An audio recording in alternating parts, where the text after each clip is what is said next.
Bonjour à tous, bienvenue dans cette session d'information. L'éducation catholique, une référence dans le secteur éducation-formation en Côte d'Ivoire. Le vendredi 26 juillet 2024, les résultats des examens du CEPE, BEPC, Bac toute série et BT ont été présentés lors d'une conférence de presse à Abidjan-Cocody de Plateau, Les Perles. Une nette progression par rapport au taux de réussite de l'année dernière. La journée dédiée aux grands-parents et personnes âgées, dénommée Festi Senior 2024, a eu lieu au centre Père Mathieu de Koumassi en la mémoire de Sainte-Anne et Saint-Joachim. Organisée par la communauté catholique missionnaire du Sacré-Cœur de Jésus de Grand Bassam, cette initiative permet de comprendre le processus du vieillissement et d'accepter son état. Les résultats des examens à grand tirage obtenus au cours de l'année scolaire 2023-2024 de l'éducation catholique ont été présentés officiellement lors d'une conférence de presse au siège du secrétariat exécutif national de l'éducation catholique le vendredi 26 juillet à Cocody de Plateau, Les Perles. Plus de précisions avec Maria Bissi. L'éducation catholique, satisfaite de ses résultats obtenus au terme des examens à grand tirage de l'année scolaire 2023-2024. Cette information a été donnée lors d'une conférence de presse tenue le vendredi 26 juillet 2024 à Abidjan, Cocody de Plateau, Les Perles. Le secrétaire exécutif national de l'éducation catholique de Côte d'Ivoire, Père Jean-Luc Ndréman, et la responsable de la pédagogie et des écoles de l'éducation catholique, Madame Clarisse Cess, ont présenté les résultats très acceptables des écoles de l'éducation catholique.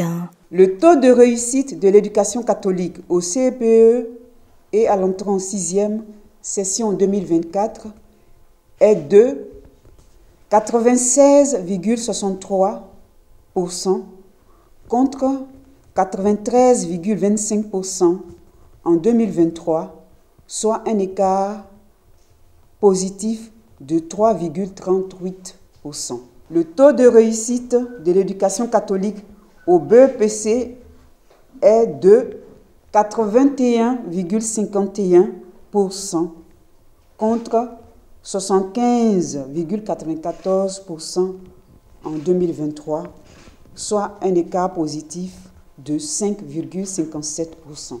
Le taux de réussite du baccalauréat, toutes séries confondues, session 2024 de l'éducation catholique, est de 64,56% contre 65,01% en 2023, soit un léger écart négatif de 0,45%. Au niveau de l'enseignement technique et de la formation professionnelle, le taux de réussite au baccalauréat technique session 2024 est de 33,33% et le taux de réussite de l'éducation catholique au brevet de technicien BT est de 98,25%. Et enfin, le taux de réussite du certificat d'aptitude pratique CAP est de 93,33%. L'effort collectif qui permet à l'éducation catholique de se maintenir en bonne position dans le classement des écoles au niveau national et le partenariat signé l'an dernier a été salué par le Père Jean-Luc Ndréman. La reconnaissance, c'est quelque chose de très important. Vous faites un travail, personne, on ne reconnaît pas ça. Ça peut vous amener à vous décourager. Je crois que c'est un travail comme ça. Quand il y a quelque chose qui ne marche pas, on s'assoit, les services compétents sont là, ils réfléchissent, on trouve la solution. Et avec l'aide des CEDEC, on essaie ensemble d'aider l'établissement à aller de l'avant. Les acteurs et les membres de la communauté éducative catholique se félicitent de la performance à tous les niveaux. À l'issue de cette présentation de ce matin, je ne peux que dire merci à tous et à chacun. Merci aux différents acteurs qui contribuent chaque jour à obtenir ces différents résultats. Ça ne m'étonne pas parce que l'école catholique a toujours bien travaillé et nous souhaitons que ça continue. Parce qu'à l'école catholique, il y a l'éducation catholique, puis il y a l'enseignement. Donc, tout est prôné là-bas. J'invite les autres parents à nous rejoindre. Toutefois, des initiatives seront prises pour renforcer les performances des écoles catholiques, notamment le suivi de proximité des établissements à faible rendement, la formation des enseignants, la qualité de l'enseignement, la mise en œuvre de projets d'accompagnement des élèves pour atteindre 100% de réussite. Il s'agit pour nous chaque année de battre notre propre record, de faire mieux que l'année d'avant. D'autres problèmes auxquels nous serons confrontés, comme je vous l'ai dit, c'est le problème du phénomène de la drogue. Des actions seront menées pour faire de l'école un lieu d'épanouissement total des élèves, un environnement sain et serein, loin des vices de la société, en plus de l'extension de l'examen blanc au BEPC et au bac avant les examens officiels. La communauté catholique missionnaire du Sacré-Cœur de Jésus du diocèse de Grand Bassam, dont le charisme est l'assistance aux personnes âgées, a organisé une activité dénommée Festi Senior 2024 le vendredi 26 juillet au centre Père Mathurin de Koumassi. Cette fête, initiée par le Saint-Père en la solennité de Sainte-Anne et Saint-Joachim, est une occasion pour l'Église de prendre en charge les personnes du troisième âge. Serge Lebé et Morel Poti. Lancé par le pape François sous le thème « Dans ma vieillesse, ne m'abandonne pas ». Psaume 70, verset 9. La journée mondiale des grands-parents et des personnes âgées, jour où l'Église fait mémoire des saints Anne et Joachim, les grands-parents de Jésus-Christ, a été célébrée par la communauté catholique missionnaire du Sacré-Cœur de Jésus du diocèse de Grand Bassam. Cette journée commémorative s'est déroulée le vendredi 26 juillet dernier au centre Père Mathurin de Koumassi. Le Festi Senior 2024 a vu la participation des dévots, parents, grands-parents et personnes âgées qui se sont rendus massivement sur les lieux de la cérémonie.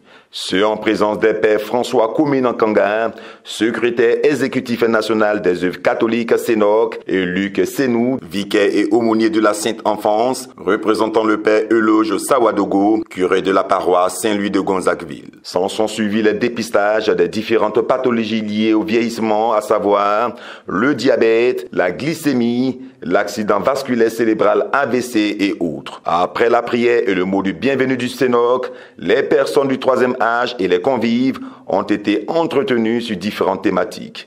Dr François Serre, spécialiste en gériatrie, est intervenu sur le vieillissement et bien-être. La vieillesse et bien-être, conditions pour un vieillissement cognitif ou cérébral réussi, a été exposé par le Dr Paulin Conan. La cognition, c'est l'ensemble, n'est-ce pas, des activités telles que la mémorisation, telles que le rappel des informations. C'est tout ça qu'on appelle cognition. Et donc, quand on prend de l'âge, la capacité à pouvoir avoir, n'est-ce pas, cette efficience intellectuelle-là diminue. Et donc, on parle de vieillissement cognitif.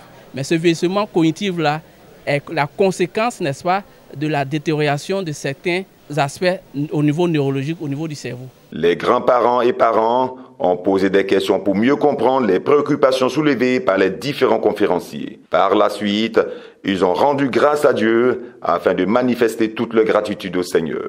Dans son homélie, le père François Koumina-Kanga, secrétaire exécutif des œuvres catholiques, a mis l'accent sur le message du pape François à l'endroit des personnes à l'honneur. Je voudrais donner deux petits messages à partir de la lettre du pape François à l'occasion même de la 4e journée mondiale des grands-parents et des personnes âgées. Le thème de cette année, c'est « Ne m'abandonne pas dans la vieillesse ».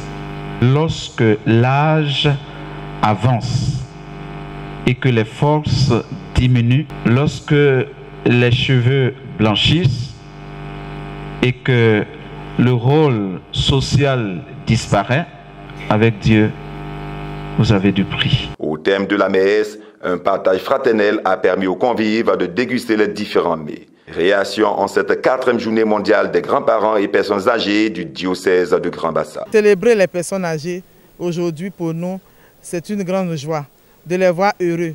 Passer ne serait-ce qu'un instant avec eux. Nous avons pensé les servir, mais en réalité, nous sommes à l'école de la vie.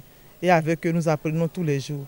Notons que la gérontologie est une branche nouvelle de la médecine en Côte d'Ivoire qui s'occupe des personnes âgées et a un service au CHU d'Angré dans la commune de Cocody. L'épanouissement dans la vieillesse, c'est très important. Je crois que c'est de bonnes initiatives auxquelles il faut participer souvent. On ne savait même pas qu'il y avait que nous, pour nous les personnes âgées, c'était des gériatres qu'il nous fallait. Nous, on va toujours voir les médecins. On dit merci à Mme Bissier. Cette journée mondiale des grands-parents et des personnes âgées a été instituée par le Saint-Père en 2021 dans l'objectif de valoriser les charismes des grands-parents et des personnes âgées et leur contribution à la vie de l'Église. Fin de cette édition. Merci de l'avoir suivi. Que Dieu nous bénisse.